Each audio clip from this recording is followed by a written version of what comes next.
Komen runs a spot on our air, like I think it's fine to do a story on Komen. The bad thing, or what you want to flag, is if you're doing a story that's negative about a business or something, then we pull the ad. Because I don't want to say, like, you know, McDonald's has E. coli, and then there's like a McDonald's commercial. Like, first of all, McDonald's would get really angry at our station for running those ads side by side. So that's, I think, where the bigger conflict is if you're doing negative coverage or you're doing positive things. I think it's less of an issue, just because there is a pretty bright line between our side and the sales side. I don't know if it's the same for Prem or not. For us at PBN, it is. I'm the only one who talks to the sales side at PBN, and I have no idea who specifically is advertising. It is a dummy. I can see the names of the ads, but I'm literally, don't tell my publisher, paying no attention whatsoever to the specific ads. But if I did see, as we get to the end of an issue, if there is some unfortunate placement, just like you, we would maybe move something, but I can't think of that coming out of the nonprofit at all. So buying or not buying an ad makes no difference to me on whether or not PBN would cover you. My dream is to pay for an ad in a Star Advertiser that you see in one section, and then you see a review of one of our shows in another section. So now you're remembering who, Kumu, and we've got just 5 minutes left. So one more question, and then we'll wrap up. Hi. Other than awareness or events, fundraising, and that sort of things, a lot of the nonprofits and sort of the social education environment and so forth, you know, we don't really come up with breaking news, right? And so I think, but a lot of us really kind of want to get our story out. And so in TV, I mean, I could imagine possibly a morning news segment type of thing. But what do you think, my question is, what do you consider is newsworthy?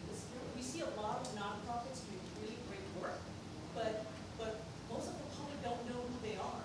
And so there's sort of this kind of disconnect between trying to get some of the stories out, and I know you folks had talked about success stories, and I'm sure a lot of these nonprofits have success stories, but what does it take, or what do you consider as success stories? What is it that you would be looking for? Is it numbers? Is it, what is it? For PBN, I think that my first advice is still the best that I can give. I think to get to know the reporters and call up Eleni and say, hey, you've got a few minutes to tell me about my organization. And as you do that, she may hear something that you didn't think was news. PBN is a little bit of a tough nut for nonprofits because we don't really do events, we don't cover fundraisers a whole lot. What we want to cover is actually you as an enterprise and the thing that people are doing together.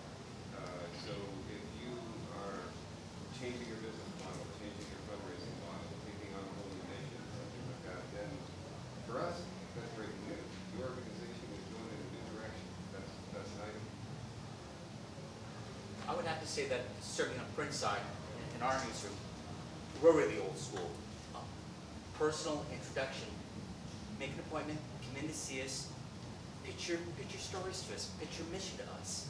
And sometimes we're the ones that are going to say, you know, we can see what's visual, you know, what the words are going to be. You know, you don't have to necessarily be an expert in what we're supposed to be doing.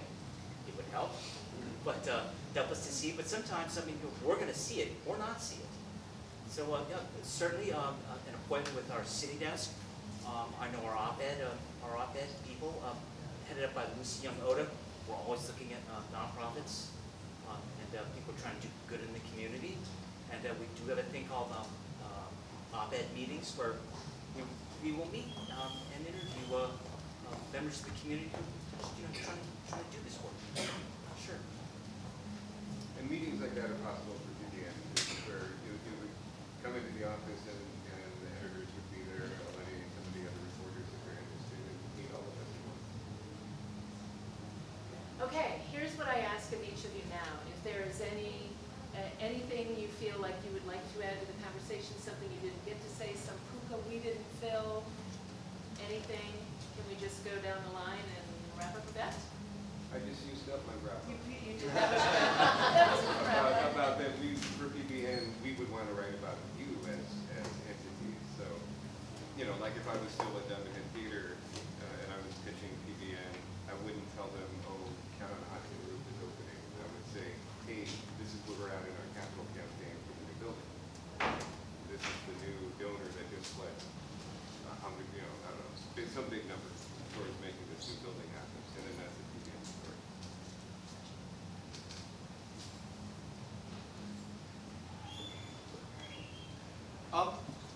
Sorry, I'm kind of switching hats here. On the radio side, there's something called public file. It means that the station has to serve in the public interest during the calendar year. They have to do stories that are in the public interest, and a lot of that could include nonprofit organizations. These programs run probably in the off hours, probably early Sunday mornings,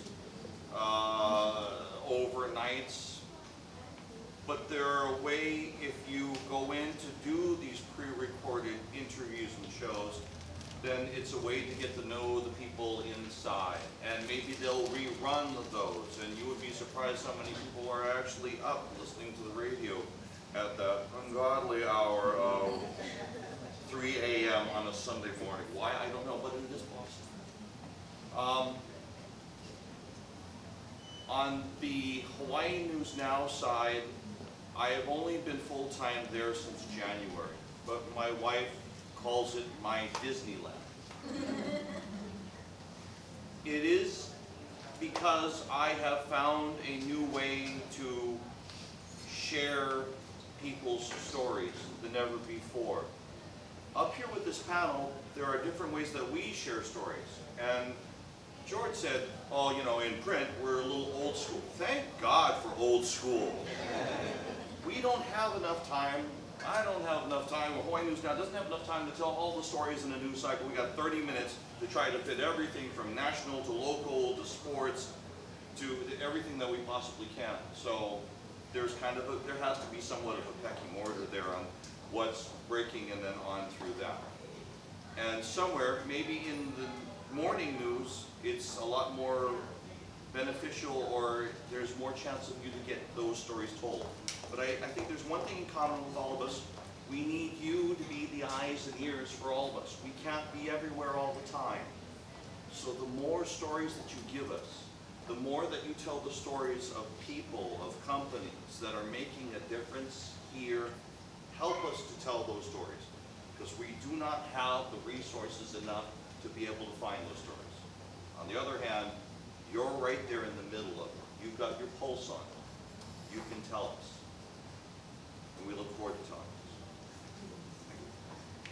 And I would build on what both of them said. You know, taking Kam's example of the theater and meeting in person, I met with Donna, and she, you know, was telling me about how they have this great play opening. And a play is visual, but I can't really put a play on television, right? So, but she started telling me about her lead actor and how he'd never been in a play before, and how he was this amazing guy, and he was taking the bus from Laie every day just to do the play.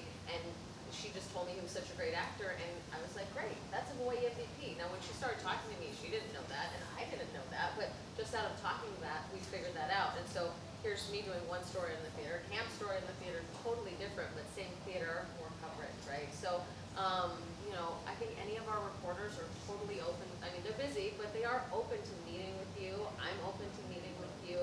You know, if you want to have coffee and talk for 30 minutes, or if you just want to call me at the station and say, hey, this is what we're doing, and here's how it's cool, and then we'll ask a few questions, and I'll know right away whether I can find